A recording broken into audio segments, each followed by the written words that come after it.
missionary. We thank you for the fellowship. We thank you for your people. God, we pray that not a soul be lost who hear your word. Hide us behind your cross, cover us with your blood, and we'll forever give your name glory and praise. Come on, give God a hand praise. I want to thank God for the invitation to be here. It has been 40 years since I've been here. Superintendent Nathaniel Howard Sr.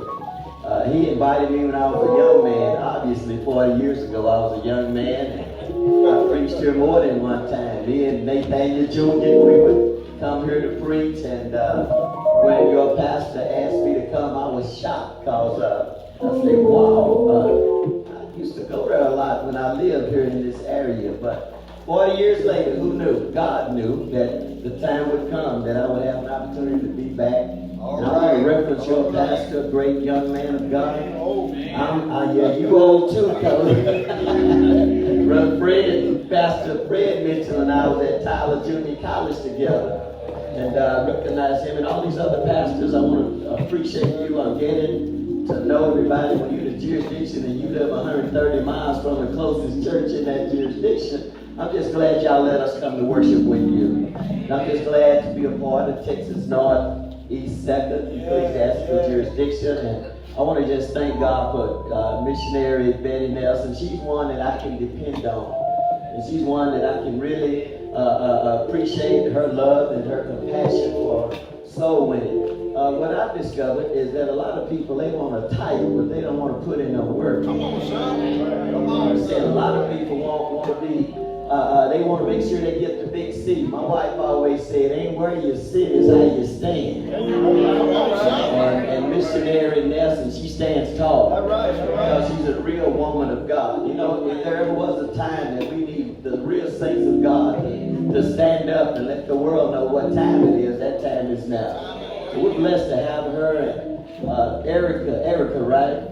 Sister Erica Nelson. When I first was given the opportunity to be the AIM chairman, it takes an administrative staff and things to come to, you gotta put some stuff together.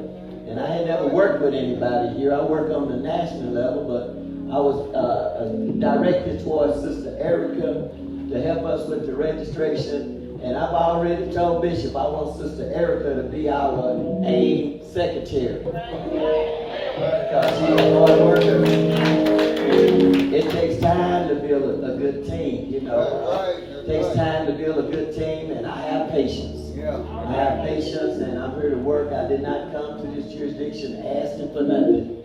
I said I wasn't going to do nothing. I just want to sit down and preach and be a part and support. But God opened the door, and when I'm given an assignment, I've never failed on assignment. So I want to appreciate you for tolerating me. Our methodology is not always the same. We don't think alike. There's a lot of difference dealing with people in Houston, Austin, and San Antonio than it is Troop or Linden. So I'm adjusting, but you know, when you've been playing chess, it's hard to go back to playing marbles. I'm just saying, it is what it is. And look at your neighbor and say, it is what it is. And I'm a proponent of, I'm a door opener. I believe that in this day and time in which we're living in, I founded a work, and I've been there 27 years. And one thing I promised the Lord when I was a young man, I would not sit on the young men. If I ever had an opportunity to open doors for young men, that's what I'm going to do. I've helped 7 young men start churches over the last 6 years. One of them in San Antonio, he got, after 4 months, he had 150 members. You know, so I just know a lot of times if you just remain faithful, you never know where God will lead and take you. If you remain humble before God. And a lot of people, can I just say this? A lot of people prosper under the radar. They don't get up and brag about everything they're doing, but they are really prospering under the radar. How many of y'all like them kind of blessings? I don't have to jump up and give my testimony at the big meetings. I can be happy for what God is doing to me. And my father always said, if you really want to know what a person is all about, follow home. got quiet up in here. Follow them home. Don't let nobody that don't have a car talk about my ragged car. You ain't talking to you. You talk about me and you riding the bus. You go, I'm gonna have you feeling But we just thank God for this young man, and Pastor, I promise I'm gonna do everything that I can to get you as much exposure as I can. I'm gonna open it. You already got doors open in Central Texas. I watch him, and I'm blessed by his preaching. I listen to him on Facebook. Some of y'all don't Facebook, do you? Y'all on Facebook? Well, what you're doing, I'm not going to teach a social media a lesson, but I used to wonder, how can we go into all the world and preach the gospel? I was never going to be able to fly nowhere, but people look at those Facebook feeds from all over the world. We published a Facebook feed at church, and while the service is going on, when I get back, people are calling in from Japan and from Germany and from all over the world saying, would you pray for me? I'm here in North Carolina. So you better utilize these things. Hey, if the devil can use it, you need to take that territory back. Amen. And we're using these, and I want to thank God for you, and keep doing that. Keep posting that. You preached a sermon one day when I was frustrated. I went back on that Sunday and I watched it. This is the preaching machine right here. This is a preaching machine right here. Don't be jealous of nobody. Don't be jealous of nobody. Because can't nobody be a better you than you are right now. And so I just thank God for this young man, and he's one of the persons that really our spirits are in the same mold and in the same mind, and I want to appreciate him today. And I want to appreciate, I've been gone for 8 weeks in a row. I've been out of town somewhere, leaving, going out of town on Sunday evenings and stuff, and I wore them folk out. I'm just going to say, what you talking about? They wore out. And, last night, when the pastor asked me a couple of weeks ago, we really didn't have time to get to bus and all of that stuff and to prepare the people, because they were preparing for a pastor's wife anniversary. They were preparing for Easter. And on last night, they gave me a 60th birthday party. So they say, I'm trying to go, but I'm tired, Pastor. I'm tired. So I want to make sure that if we ever are able to come back, we're going to come back in a big way to support and represent ourselves. But I do thank God for those who have come with us, Sister Keisha Warren and her son. But Sister Moore, if you can stand up. This is Sister Karen Moore. She's my secretary at church. 8 months ago, they told her she had cancer. And she said, I got to go back. And she came back and she said, yes, it's cancer. But that lady right there, she stood up and she said, they told me I got cancer, but I'm going to tell you, I'm going to beat this cancer. I'm not going to lose to this cancer. And I've never seen anybody with that much courage. And now, 7 months later, this is her first trip leaving Waco. She said, Pastor, I'll drive you down there in my new car. So let's celebrate her. And keep them more. We want to appreciate if you know anybody that's sick with cancer, let me tell you something. There's another cancer survivor right by her. Hey, wave your hand, Brother Moore. That's a cancer survivor. My wife is a cancer survivor.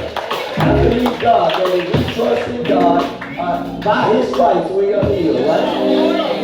Oh, I feel like preaching. Come down here and sing. All the preliminary is over. A man got me working in Ames for the last 16 years, but that ain't what God called me to do. Hello? That ain't what God called me to do. God called me to share His word. And I just need to know one thing, since it's been 40 years since when I was here, the Howard boy was playing the guitar, and all of them, they were rocking. They could play the guitar and the music and the singing. I knew how to fit in right there. So under this new administration, how much time do I have?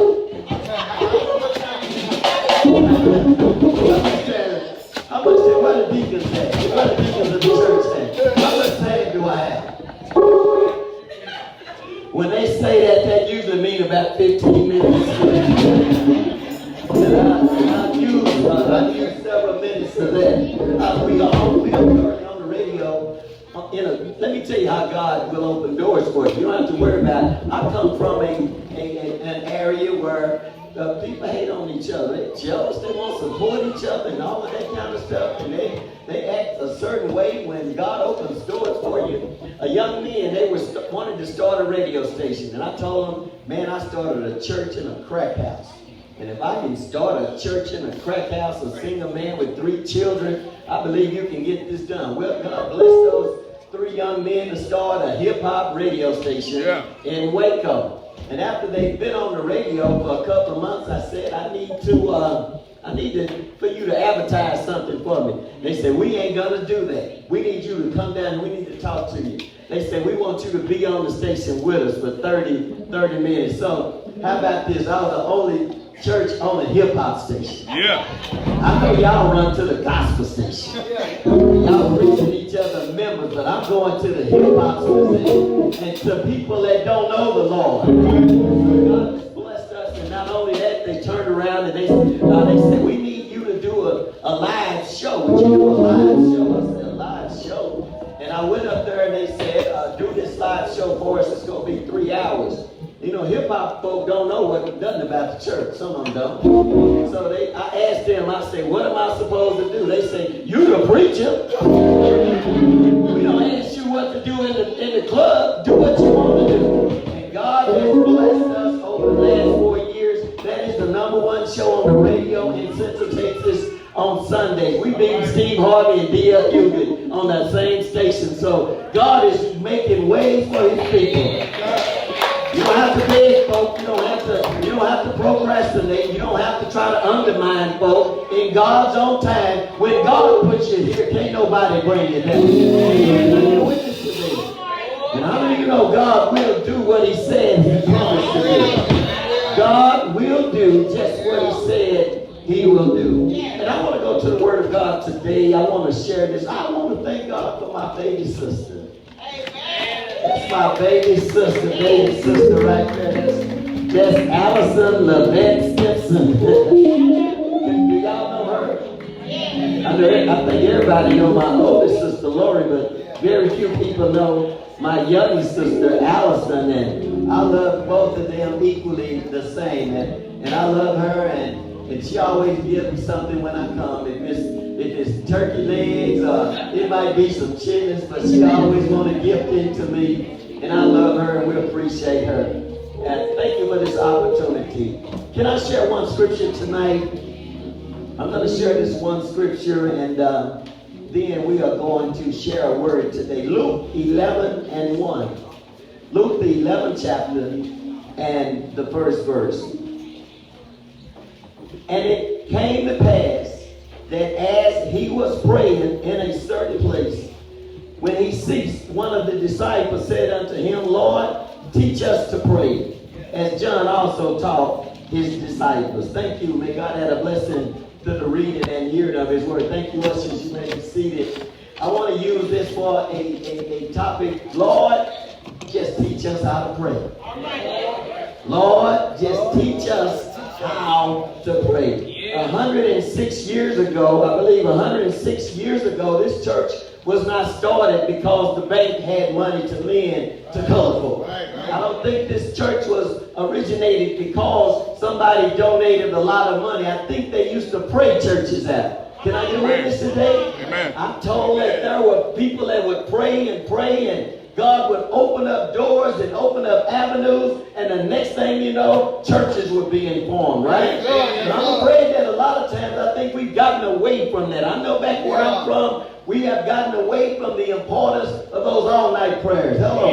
I know what it is to stay in that church 3 nights on your knees praying. I know what it is, and all them demons I had in me, I needed to stay weeks at a time to get delivered. Amen. Some of you never messed up. Some of you been saved all your life. And just let me say this. We appreciate you being with us because we know when it gets dark, you're going to sleep on the clouds with the rest of the angels. But some of us, we were real sinners. Anybody that used to be a real sinner? Anybody? But the Bible says, and such were some of you but you've been washed. I don't know about you, but I'm glad I've been washed. And I'm glad that I had parents that prayed for me when I smelled like weed and everything else. When I was doing what I was doing up there at TJC, I would be in my bed at night and my mother would come anoint me with oil. And she would say, what's wrong with you? And I said, I think there's something wrong with my eyes. I'd be so high, I can't even pull the cover up on me. But she knew the importance of praying for her children. Anybody in here pray for your children? I'm a product of what prayer will do. I'm a product of what will happen if you pray with your children. And also teach them how to pray. Prayer is a dialogue between man and deity. It's the way we communicate to our God. Yes, prayer provides the avenue in which we are connected to God. Yeah. Anybody connected to God today? Prayer is the spiritual relationship builder. You know, I appreciate my wife. We have a good relationship. She says she can't come. She's working on her master's, doing online classes, and she got to take a test tonight. But we have a good relationship. Why? Because we communicate every day. Every day. I might be on one side of the country. She might be on the other side. But I'm going to talk to my baby every day. Not because I'm jealous or anything like that, but we have a good relationship, right? When you're in a good relationship, you want to talk to that person, right? You want to hear that person say something to you. That's the reason why I like to pray. Because when I pray, I'm connected to God. And I feel like every time I get up off of my knees, I'm stronger in that relationship with God. Prayer offers the opportunity for us to bring heaven down to us or to take us to a higher dimension of worship. Can I get a witness today? You ever went to church and the musician wasn't there? Yeah. You ever went to the church and the deacons wasn't there, the preacher wasn't there, but you just started on prayer meeting. Hello. You just got on your knees and you started praying and the Holy Ghost came in. And when the Holy Ghost comes and the Lord is that Spirit, and where the Spirit of the Lord is, there is what? Liberty. Can I get a witness today? Prayer allows us to share our heartfelt issues, and through prayer we can expose our inner feelings to God. There's sometimes I have things bothering me that I can't tell my wife, but I can take all my cares and my burdens and I can talk to the Lord, and I won't see it on Instagram, Facebook, or nothing else. I can tell God exactly what I'm dealing with. I can tell God even when I feel like giving up. I can say, God, I can't go no further. I can't say that in church, but I can tell God, and God always answers his prayers. Can I get a witness? When we pray, I'm almost finished. When we pray, we lessen ourselves so we can serve a higher, a larger purpose, right? I'm just not praying for me, but I'm praying so I can help somebody. I'm praying so when I'm connected to God, I can connect somebody else to God, and we can do this when we pray. Am I right? When we pray, we position ourselves in a state of humility for the purpose of hearing and being heard. How many of you talk to folk on the phone? Come on. When you talk to somebody on the phone, I don't want to be around nobody do all the talking. I called them and they did all the talking and said, I got to go. Y'all got somebody like that? I called to talk to you, and I wanted to talk to you because I had something to tell you, and you took over the conversation, and then you say, oh, I got to go. Well, that's what happens a lot of times. Sometimes when I pray, I don't say nothing. Sometimes I go down on my knees to pray, and I listen to what the Lord has to say. I don't just call on the Lord for no reason. Sometimes you just got to get down on your knees and let him talk back to you. Can I get a witness today? And I like my cell phone. How many of y'all got cell phone? I love my cell phone. I get money on my cell phone. I watch TV on my cell phone. And I can talk to my kids that live out of town on my cell phone. I feel like when I have my cell phone, I'm connected to the planet. Hello. So when I need some help, I got my cell phone. I can call anybody in my index, and they will come help me, right? And that's what prayer is. It keeps us connected to our source, right? It keeps us connected to the source of our joy, peace, and happiness, right? When we pray, I'm preaching right now. I'm almost finished here. When we pray, it signifies our limited ability and the limitless power of our faith in God. By faith, mountains can move. By faith, cancer is healed. By faith, dope addicts are delivered. By faith, you are who God has positioned you to be. Can I have a witness to this? When we pray, we operate under the flag of faith. And we are able to see our way through some things. Sometimes things hit me in my life. And sometimes things happen in the church. And I don't know how to deal with it because my degree is not in psychology. Hello. My degree is not in sociology. Hello. My degree is in electronics. And I know how to do some electronic things. That's some electrical scenarios. But there are some things that I can't fix on my own. But when we have problems in the church, a lot of times before I start giving advice, I get on my knees and just call on the name of the Lord. I've learned how to pray in the midst of my problems. I've learned how to pray and call on Him. When the deacons ain't right, I pray unto the Lord. When the missionaries are not right, I call on Him. And every now and then, when we come together on our knees, God turns some things around in the service.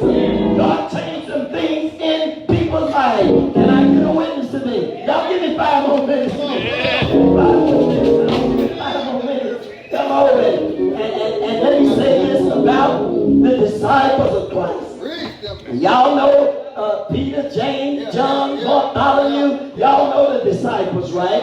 The disciples of Christ, they were there when He turned water into wine, right? They were at that party that He turned the water into wine, right? And if you're a wine drinker, hello, that's a pretty good thing to turn water into wine. The disciples, they were present and they saw Him walk on the water. Yes, they did. They saw Him walking on the water.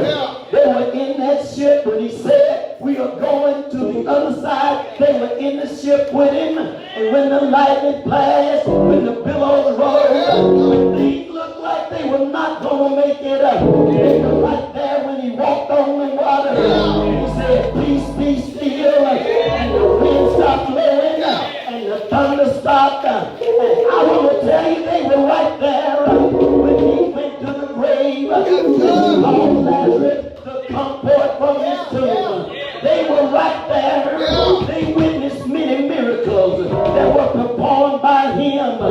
They did not ask Him to teach me how to walk on water. They did not ask Him to show me how to raise an offering. They did not ask Him to teach me how to sing or how to assemble a crowd. But they asked the Lord, teach me how to pray. Teach me how to pray. We know how to have church. We know when to sing, when to clap, when the drum should be played, when the tambourine should be played. We even know how to have communion. We had communion today, and the communion table was set, and the communion adjectives were in white, and we were all in our clergy collars. We know the decorum for communion, but do we really know how to pray? If we knew how to pray, we would understand that there is a powerful